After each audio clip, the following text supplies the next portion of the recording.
એકમાત્ર આદત, આ એક આદત હજારો ટ્રેડના એક્સપિરિયન્સ પછી કહું છું કે માણસ આ પોતાની એક આદત બદલી દે ને તો એ ઓટોમેટિક પ્રોફિટેબલ થઈ જાય. હા, ઘણી નાની નાની વસ્તુઓ પર ફોકસ કરવાનું હોય છે, બટ આ મેજર એક આદત બદલાઈ જાય ને તો માણસ ઓટોમેટિક પ્રોફિટેબલ થઈ જાય. લેડીઝ એન્ડ જેન્ટલમેન, હું છું CS Sarthak Purohit. Welcome to conclusion matters Gujarati. આજનો આપણો એપિસોડ છે વીકલી એનાલિસિસ તો કરીશું પ્રોફિટ એન્ડ લોસ ની, પણ કઈ એક આદત, કઈ એક નકારાત્મક આદત બદલવી જોઈએ જેથી કરી અને તમે ઓટોમેટિક પ્રોફિટેબલ થઈ જાઓ. બહુ નાનકડો એવો વિડીયો લઈશ. ચાલો ફર્સ્ટ આપણે વીકલી પીએનએલ ની અંદર આવી જઈએ. વીકલી પીએનએલ ની અંદર જોઈ શકો છો તમે કે રિયલાઇઝ પ્રોફિટ 10,000 ની કેપિટલ થી આપણે ટ્રેડ કરીએ છીએ.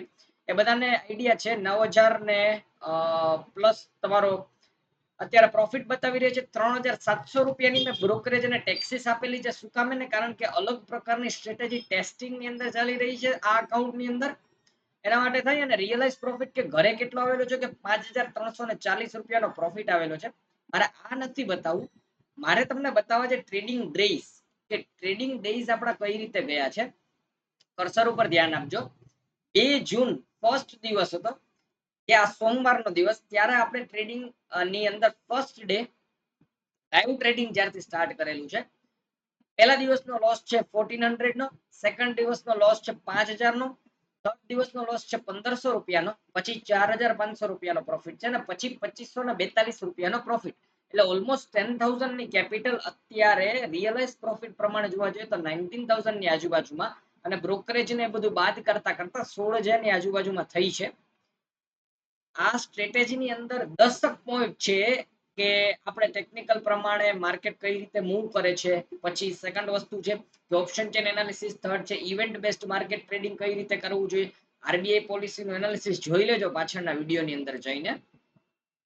પછી તો કે ઓપ્શનની અંદર entry, exit rules, stop loss, holding period કેટલો રાખવો જોઈએ, પ્લસ ટ્રેડિંગ સાયકોલોજી કઈ રીતે હોવી જોઈએ તમારી, અને કમ્પાઉન્ડિંગ કઈ રીતે કરવું જોઈએ, મની મેનેજમેન્ટ, આ બધામાં થઈ અને આ કોર્સ આપણો ચાલી રહ્યો છે.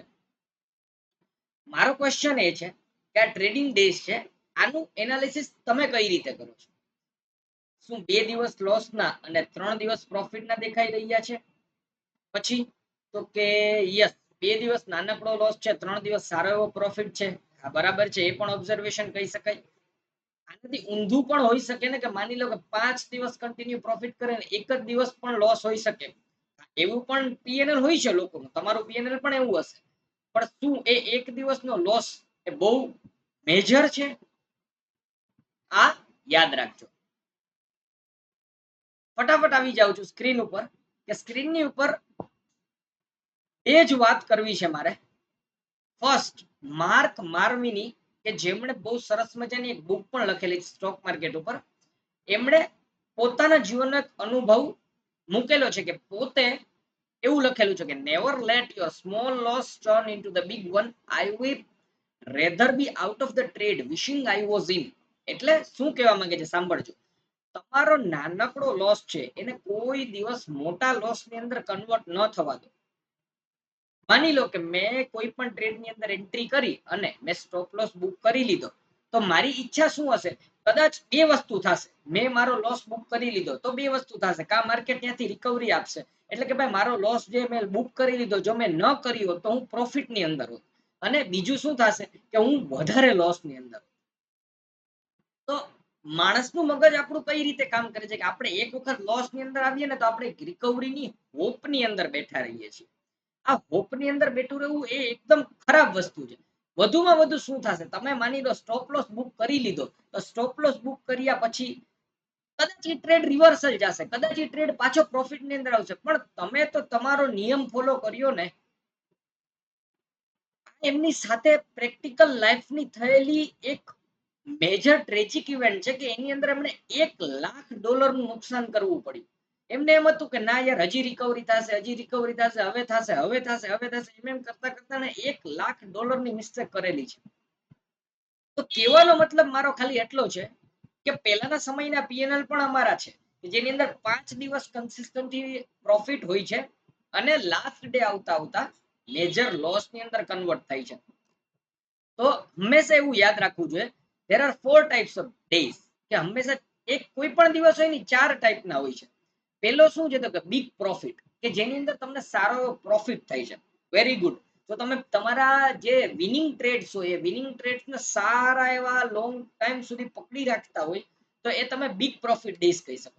ઘણી વખત સ્મોલ પ્રોફિટ ડેઝ કહી શકાય. પણ પ્રોફિટ ઇઝ પ્રોફિટ. તમે પ્રોફિટ ની અંદર જો જરા ચિંતા ન કરો એને તો બેટર કરવાનો ઓપ્શન છે જ તમારી પાસે. પછી થર્ડ વસ્તુ છે સ્મોલ લોસ.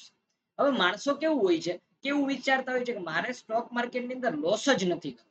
આ પણ એમની એક મિસ્ટેક છે. ભાઈ લોસ છે ને એ ગેમનો પાર્ટ છે. તમે જો પ્રોફિટની ઈચ્છા રાખતા હોય ને તો તમારે સ્મોલ લોસ પણ લેવો પડશે માર્કેટની અંદર. જેવી રીતે આપણું પીએનએલ છે તો પીએનએલ ની અંદર શું આ 1500 રૂપિયાનો લોસ છે તો એવું વિચારું કે યાર 1500 રૂપિયાનો લોસ પણ ન થવો જોઈએ, મને લોસ જ ન થવો જોઈએ, તો તમારે ટ્રેડિંગ મૂકી દેવું જોઈએ. પછી 1500 રૂપિયાનો લોસ છે પછી મારી સાયકોલોજી શું હતી કઈ વાંધો નહીં, મારા રૂલ્સ પ્રમાણે 1500 રૂપિયાનો લોસ થયો છે ઠીક છે, હું નીકળી જાઉં માર્કેટની બહાર, હું બીજા દિવસે આવીશ, બીજા દિવસે મેં 5000 રૂપિયાનો પ્રોફિટ કરેલો છે. હું ધારત તો આ 1400 રૂપિયાના લોસ ની અંદર રિવેન્જ ટ્રેડિંગ કરી શકતો હતો. નહીં યાર કેમ માર્કેટ મારી પાસેથી પૈસા લઈ ગયું, પરંતુ આ એક ગેમનો પાર્ટ છે. પછી તો કે ભાઈ 5032 રૂપિયા બીજા દિવસનો પ્રોફિટ. થર્ડ ડે આવ્યો પાછો 1500 રૂપિયાની મને નુકસાની ગઈ. તો શું હું આ 1597 રૂપિયાની નુકસાની એટલે કે 1600 રૂપિયાની નુકસાનીને એટલું બધું એગ્રેસિવલી હાર્ટ ઉપર લઈ લઉં કે ના યાર મારે આને આજે કવર કરવો છે, તો શું હું આ પછીના દિવસે 4500 રૂપિયાનો પ્રોફિટ કરી શકત? એટલે સ્મોલ લોસ ને તમારે ઓલવેઝ તમારી સ્ટ્રેટેજીની અંદર આપવું પડશે ટાઈમ કે સ્મોલ લોસ તમારો થવો જરૂરી છે. અને સ્મોલ લોસ ને લઈને નીકળી જાવ, એક્સેપ્ટ કરી લો, માર્કેટને આપી દો કે ભાઈ હા અલે આ તારા પૈસા તું લઈ જા. બટ ચોથો દિવસ હોય છે બિગ લોસ ડેઝ. આ જે છે ને બિગ લોસ, આ તમારી ટ્રેડિંગ કરિયરને પથારી ફેરવી નાખે. પ્રેક્ટિકલ એક્ઝામ્પલ આપું છું. ડિસેમ્બર 2023 માં લઈ જાઉં છું.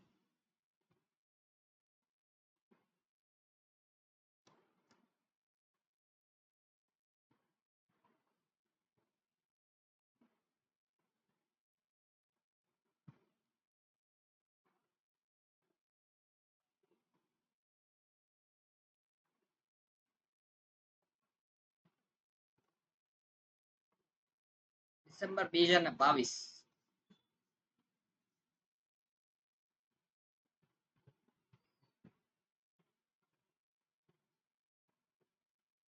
આ ડિસેમ્બર ની અંદર આવીએ.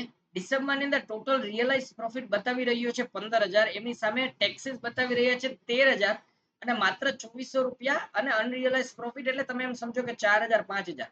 હવે અગેન આપણે એક વખત તો કરેલું છે, પાછું એનાલિસિસ કરીએ કે 1600 રૂપિયા 6400 રૂપિયા 6100 એક જ રૂપિયાનો લોસ, 2600 3000 2000 આ બધું કમ્પ્લીટ કરતા કરતા તમે જુઓ કે એક પણ દિવસ એવો નથી કે જેની અંદર મિનિમમ 2500 થી 3000 નો પ્રોફિટ ને ઘણી વખત 7-7000 13-13000 14-14000 નો પ્રોફિટ છે. બટ અહીંયા આવી જાવ 36350 રૂપિયાનું નુકસાની એક જ દિવસની અંદર. બીજું 22700 રૂપિયાની નુકસાની એક જ દિવસ.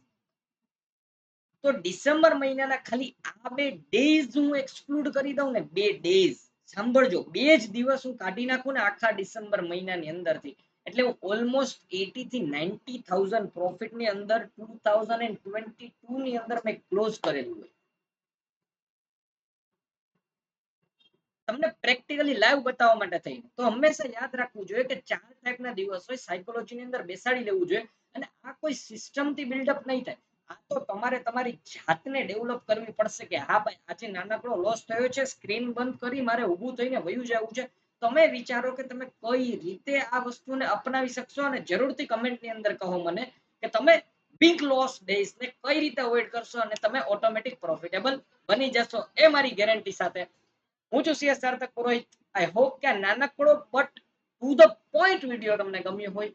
જરૂરથી લાઈક કરો, સબસ્ક્રાઇબ કરો અને શેર કરી દો. મળીશું નેક્સ્ટ વિડીયોની અંદર. Thank you guys for watching. C you next episode.